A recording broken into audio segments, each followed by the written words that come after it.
I'm really, really happy to be here at NeuroDiversion. The very first one, you guys, we got here for the first one ever. I'm assuming there's going to be another one. So I turned down every in-person speaking engagement that I was offered this year because I'm a new mom, except for this one. And there's a reason for that. It's because NeuroDiversion aimed to do something really exciting, specifically design a conference to be accessible to the people it is meant to benefit. And not just people with ADHD, but all neurodivergent people, which was a very ambitious goal, and frankly, I had to see how they did. But this is revolutionary that they're even attempting it, because for so many of us, it can make attending a conference doable. When an event is designed to be welcoming and accessible to users with diverse needs, everyone benefits. And in a world designed for neurotypical people, our neurodivergent community, this community, is our greatest strength. Being able to, I'm gonna cry like on my first slide, I'm so sorry. Being able to gather,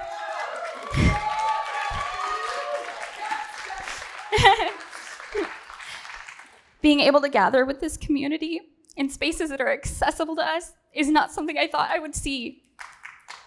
And it's a profound opportunity, so thank you everyone who invited me. Thank you for everybody who made this event happen. Thank you guys for buying tickets so they hopefully do this again next year. And hello, brains. Welcome to my keynote, Making Life Doable, Using Universal Design to Thrive as All of Ourselves. I will explain. So why did I choose this topic? Because I think we neurodivergent people deserve more than a doable and joyful weekend. We deserve a doable and joyful life. 10 years ago, my life was not very doable or joyful. I had all these ambitions and responsibilities and potential, and I was living up to pretty much none of it. I talk more about this in my TEDx talk and in my book. I won't go into it here, but what I may not have mentioned was that because of my failures, I felt I didn't deserve joy. I was gonna say, how many people have ever felt that way? Like, I didn't do my homework, I don't get to go outside and play. Yeah. And it wasn't for lack of trying. I was trying so hard. I was reading self-help books, listening to advice, exploring strategies, all of them designed for neurotypical people. But I was not neurotypical, so it did not go well. Then over the last 10 years, through my TEDx talk, my YouTube channel, my now New York Times best-selling book, this is the first talk I've gotten to say that. I learned ways to try different, not harder, and shared tools and strategies specifically meant for people like me, people with ADHD. Tools like the ones you are no doubt learning at this conference. And after a lot of practice working with my brain, not against it, my life became doable. Hard? Yes. Exhausting? Yeah. But doable. Not every day. There were still bad brain days when I was extra tired or stressed or I couldn't access my meds. And at the time, I just accepted that I would be kind of useless on those days. And on my good brain days, I would make up for that. And because I had tools and strategies and enough good brain days to sort of keep up, for a while, I became all the things I had wanted so badly to be. Productive, reliable, successful. And then I had a baby. And of course, I knew it would be difficult. I knew it would be different. I knew it would be hard. I had done my research. I had tried to prepare. But even once I was through the fog of postpartum depression and the 3 chaotic months they call the 4th trimester, when I was hoping to move forward into my new life as a working mom, I looked around me and realized that once again, my life was not doable. Joyful? Yeah, I loved being a mom. Have you ever made a baby laugh until she gets the hiccups? It's the best. But doable? No, not at all. Why not? I still had all the knowledge that I had. I still had my toolbox. I had this big book I wrote all about it. So why couldn't I just function like I used to? I will tell you why, because my tools, systems, and strategies were designed for a version of myself that had ADHD, but not a new mom with ADHD. This was a whole new level of hard. There's a reason this is why a lot of previously undiagnosed females get diagnosed after having a baby. The demand on our executive function goes through the roof at the same time as our ability to cope plummets. As a new mom with ADHD, I was sleep deprived, I was emotionally dysregulated, I was cranky and forgetful and impatient and foggy and, not unlike the version of me on those bad brain days. Only now, this was me on most days. I couldn't just write these days off anymore. Like it or not, this version of myself had stuff to do. Things that couldn't wait for a good day, and now the stakes were higher. I needed systems that worked for her too. Which brought me to the concept of universal design. How many people already know about universal design? Cool, a good amount of you, cool. Traditional design is what we encounter most often. I will be over here so you can see that. It aims to be accessible to the average user. If some users, like say us, have needs that fall outside the average, accommodations are needed. For example, my kitchen was designed according to the needs and preferences of the average-sized American adult. I'm short, if you can't tell. These are platform shoes. I am shorter than average, so I use a step stool as an accommodation to help me reach the cookies. Universal design is different. It is when a product, service, or environment is designed to be as accessible as possible to as many people as possible without the need for adaptation or accommodations. When I attend a typical conference, I need to accommodate myself by bringing my service dog, a friend, earplugs, noise-canceling headphones to help me navigate the noise and the crowds and the overwhelm, highlighters so I can be like, what do I want to do? The Neurodivergent conference, however, is different. It's designed to be more universally accessible. They have designed an event that theoretically provides built-in quiet areas. Hard to do in a warehouse, but shorter sessions, yes. Intentional downtime between events. Wait, I don't have my lanyard, but these lovely lanyards that let people know if we want to be approached or not. So when I'm overwhelmed, I don't need my service dog protecting me. I can just be like, it's yellow, let me come to you. These examples illustrate the first two principles of universal design, equitable use and flexibility in use. There are 7 principles of universal design. Feel free to take a picture because this will be important later. It'll be on the test. No tests, I'm so sorry. We all have trauma around this. No tests. Equitable use, flexibility in use, simple and intuitive use, perceptible information, tolerance for error, low physical effort, size and space for approach and use. There are tons of examples of universal design that we interact with every day.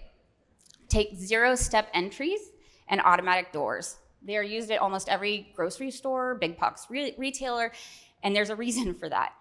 Because they make the store more accessible to all users, which is good. They would like people to shop there. But whether you're on foot, in a wheelchair, whether you're pushing a cart, carrying a bag, wrangling kids, the entry design provides equitable use, adequate space for approach, low physical effort, and is simple and intuitive. Curb cutouts are the classic example of universal design. They were designed for wheelchair access, but they also work great if you're pushing a stroller, pulling a cart, or riding one of those dope little electric scooters they have all over big cities. They're usually painted or textured to give you perceptible information that you are on an incline. And as someone who has tripped over many a curb, I can tell you they are much more error tolerant. Just make sure not to stand in them while you're waiting to cross the street, because if my friend Jo is rolling down the street in her big power wheelchair, you might end up in her lap. But hang on, I'm not here to talk about making things accessible for everyone who wants to shop at a supermarket, get around Austin, or attend a conference. I'm talking about making my life more doable, and I'm just one person, right? Where's my water? Oh, it's over there. Thank you. Simple and intuitive. Yeah, everybody take a drink. Okay. I'm just one person, right? Oh, and her. And her. And her. And every version of myself I have been or will be in the next few weeks, months, or years. All of these versions of myself have different needs and preferences and levels of ability, which is why applying universal design principles typically meant to make things usable for a wide range of needs and preferences and abilities makes sense. All people have some degree of variation in their daily function based on factors like health, sleep, stress. But part of what makes us divergent is how broad our functional range can be, right? With our difficult to regulate brains and spiky skill profiles, the difference between our highest and lowest functioning can be huge. And the thing is, this realization, this epiphany that I had, that I shouldn't expect one version of myself to do what the other versions of myself can, turns out I posted about it 2 years ago.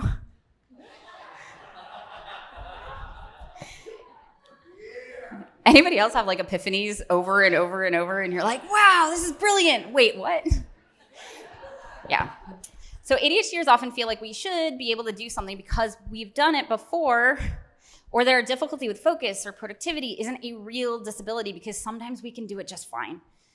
Guys, ladies, gentle thems, that is the disability, the inconsistency. And this is not just an ADHD experience, by the way. This is an experience familiar to so many of us with dynamic disabilities. Which, yes, is a real term. Thank you very much for asking. The term dynamic disability, it describes a condition or impairment where the affected person's functional ability fluctuates over time. It was coined in 2019 by somebody with chronic illness, and it's amazing. Tell everybody. This variability is related, it's based on factors that are unrelated to effort. Dynamic disabilities can be due to divergent neurotypes, co-occurring conditions, chronic illness, or other visible and invisible conditions. For us, doing our best looks different every day. And if a strategy or system will work for us universally, it has to be designed with all these versions in mind. All of these versions of us in mind, or at least as many as possible. As I realized once I had a baby, not enough of my tools and strategies were designed with my most extreme selves in mind. Although I had designed my systems to work with my ADHD brain, hi baby.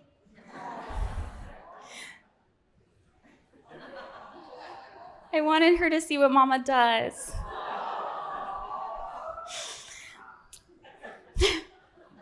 Good.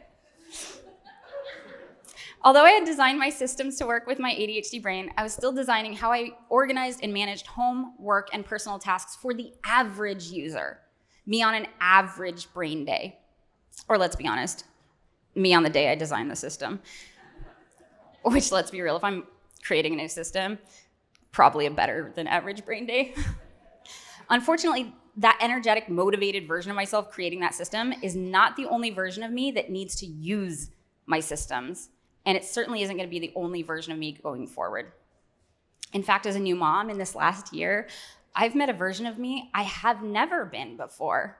One that is dealing with postpartum depression, can't take a whole day off to recharge, and suddenly has to do most things one-handed or with a baby strapped to my chest.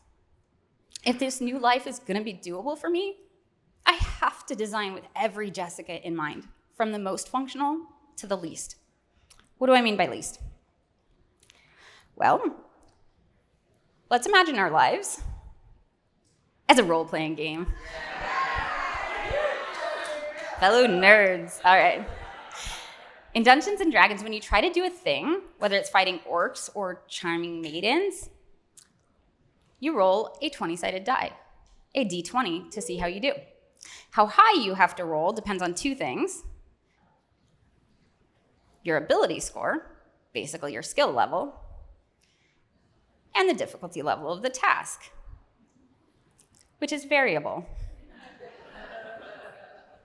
So the other day I had a quest to get me, my daughter, our bags, and a yoga mat out the front door. Ideally without dropping anything or knocking anything over. Now, if my dexterity level is low, it is, and the difficulty level of this task is high, I was exhausted and look at all of the hazards in my way, I'm gonna have to roll a pretty high number to succeed, like a 19 or 20, which means I'd have to be pretty lucky to get through this passage with minimal damage. As it happened, I rolled a 3. I didn't hurt anyone, but I did knock a whole lot of stuff down on my way out the door. There's only so much we can control, and sometimes in life, we can't help rolling 3s. However, by incorporating universal design into how we set up our homes, routines, and systems, we can design our lives so that we don't need a lucky roll to be successful, even if our skills aren't where we would like them to be. Instead, we can design our quests to be more doable by lowering the difficulty level. Okay, how? At Stanford's Institute of Design, Design thinking is taught as a 5-step process. Empathize, define, ideate, prototype, and test. All right, the first step, empathize, means I have to seek to understand the people who will be using my system, who in this case are me. Many messy, marvelous me's. So I asked myself some hard questions. The first being, who am I designing for? Who am I when I am at my most impaired? Her? No. Her? Actually, her.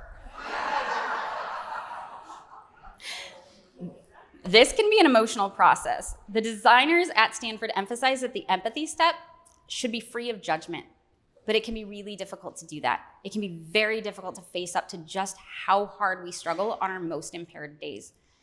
Feelings of shame and internalized ableism can pop up. When that happens, it's time to take off your judgy robes and put on your honesty hat. And a great way to do this is to start with facts. Facts. Facts. There we go. Okay, so the notes on the slides are no longer matching the slides, so we're gonna see how this goes. All right. Shit.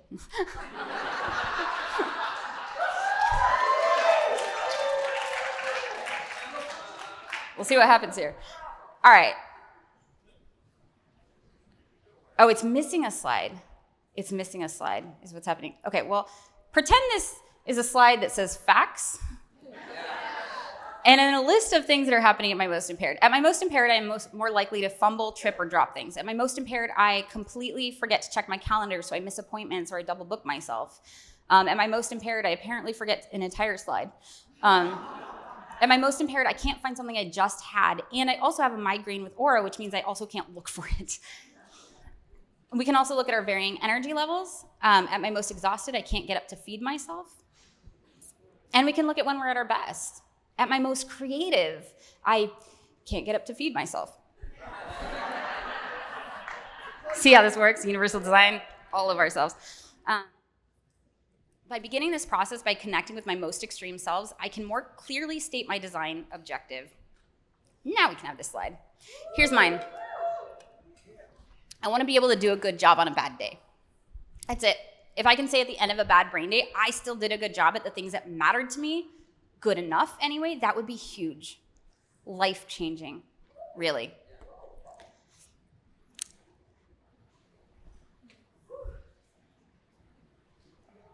So thank you. You're so sweet. So for a week, whenever I ran into a situation where the difficulty level was high enough that the dungeon master of my brain would be like, roll a d20. Like getting out the door without knocking things over. I wrote down what I was trying to do, as well as what got in my way, the barriers. And I did this whether or not I succeeded. Because I don't want to be like, I rolled a d20. Like, I rolled a nat 20. Like, this is fine. No, like, the difficulty level no. You can't count on rolling that d20. So anytime it felt challenging enough that I'm like, I don't know how this is going to go, write it down. So I wrote down what got in my way, the barriers. So what kind of stuff did I write down? Not stories, not the how or the why of the trouble, not because I suck at cleaning my house. Facts. Observable, verifiable facts. Literal barriers, no blame. Along with the barriers I encountered, I also kept track of my joy. What made a day good? We deserve more than a doable life. We deserve a life worth doing. Speaking of which, if it's too much to do 2 logs in the same week, do one week and then one the next. I had to do them both at the same time because I needed to finish this talk and I started it last week. So, but tracking the joy was essential because as a colleague of mine, Dr. Deirdre Kelly, pointed out, in eliminating the barriers, I didn't want to accidentally eliminate the joy. This can happen during the design process. Yeah, it would have been a lot easier to get out the door that day if I hadn't been carrying 2 bags, a baby, and a yoga mat. But my morning time with my daughter brings me joy, as does my yoga practice. And the little lizard on the shelf is from my mom's garden, and it brings me joy to have it greet me when I get home. So any solution I design would have to make this task less difficult without eliminating my sources of happiness.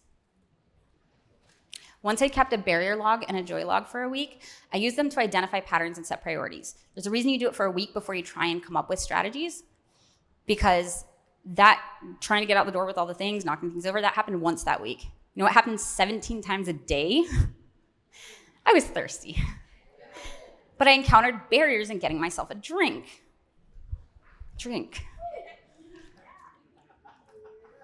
All right. When you're breastfeeding, you need to drink like a lake a day. So yeah, barriers. My couch is on the same floor as my water dispenser, but I struggle to get myself a drink when I'm down there because the drinking glasses are all the way upstairs. The physical effort it takes to retrieve the water is the barrier. So now I move to step 3. So that was step 2, define. I define the problem. Now step 3 is ideate, where I brainstorm ideas to solve the problem. Since I want to generate solutions that will be accessible to my most extreme selves, now would be a good time to review the 7 principles for universal design and see which might apply. If you did not take a picture of these earlier, now is your chance. Hey, look, number 5, tolerance for error. So my current system, glasses upstairs, water downstairs, is failing me in several areas. If I have to go upstairs and then back downstairs, not even just upstairs, also back downstairs to get the water every time I want to drink, that is way more physical effort than I can reasonably expect from myself, especially my thirsty self, who is most likely to be collapsed on the couch in an exhausted heap at the end of the day and also currently watching Star Trek. It also fails on simple and intuitive, because why do I have a water dispenser located so far away from anything I can dispense water into? So let's see, I could move the water dispenser to where the glasses are, which no, I can't because there's no space for it there because I would be blocking a walkway, space for approach and use. Or I move the glasses to where the water dispenser is, which no, I shouldn't do that because tolerance for error. The water dispenser is on the way out the door where that ledge is. I would end up with so much broken glass from all the water glasses I left on that ledge on my way out the door. So I could get disposable paper cups and store them near the water dispenser, but that seems wasteful, particularly when I have a million reusable water bottles. Or I could gather up the water bottles I have scattered all over the house and in my car and put them in a box by the water dispenser. So when I want to drink water and I'm downstairs, I can fill a bottle. It can go with me wherever I am. Simple and intuitive. And also the water dispenser, again, is near the door. So when I'm on my way out the door, I can fill a water bottle and take it with me. Flexibility in use. And then when I inevitably move all the water bottles to the car and all over my house, and all I have left is an empty box, I can take that box and go on a water bottle hunt. This is more physical effort than, say, paper cups might have been, but it is less physical effort than going up and down the stairs every time I'm thirsty, and way more error tolerant than sticking my face under the water dispenser spigot and trying to pour the water directly into my mouth, which, yes, I have done. So now I prototype. Voila! A box of water bottles right near the dispenser.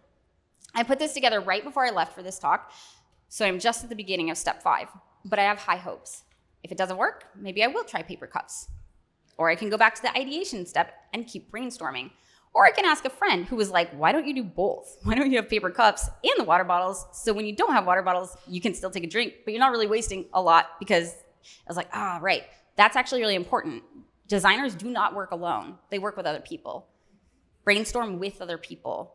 Often we can't solve the problems our brain created with the brain that created it in the first place. This process recommends that you get to a prototype quickly, though. Even if it doesn't work out in the testing phase, this is especially important for people like me who struggle with perfectionism. It doesn't move us forward if we get stuck in ideation, hoping to find the best possible solution before we try anything. After all, as Stanford design professors Bill Burnett and Dave Evans say, the unattainable best is the enemy of all the available betters. Is a box of water bottles in a janky cardboard box the best solution? I don't know. Probably not. But is it better than hauling my thirsty butt up and down the stairs? Or worse, not drinking at all? Absolutely. This is what it looks like to use universal design to make it possible to do a good job hydrating myself on a bad day. And it makes it easier to hydrate myself on a good day. Of course, my extremely hyper-focused self is currently yelling, but what about all the other things? There's so many things. Which, yeah, there will always be things. I'm only at the beginning of this process, but that's why it's called a process, not a procedure. Applying universal design to your life is not a one and done fix. It's more a way of thinking about ourselves and how we approach our everyday demands as well as our joys. It's about not letting a hypothetical best get in the way of a real life better. It's about accepting all the variations of who we are without judgment and acknowledging that every variation is worthy of a doable, meaningful, joyful life. I always go home from conferences feeling like a brand new version of myself, being with people like me, people who are passionate, open to learning, full of fresh ideas. It energizes me for days afterward. And if you feel the same, I would challenge you to bring this weekend home with you. I will be sharing my journey of designing a more doable life across my socials using this hashtag, Making Life Doable. And I encourage you to use the same hashtag to share your own designs. I would really love to see them. I hope you're inspired to imagine a life as accessible and joyful as this conference, or what this conference will be after many future prototypes. And I wish you all a nat 20 roll. Maybe not every day, but every once in a while. Bye, Brains.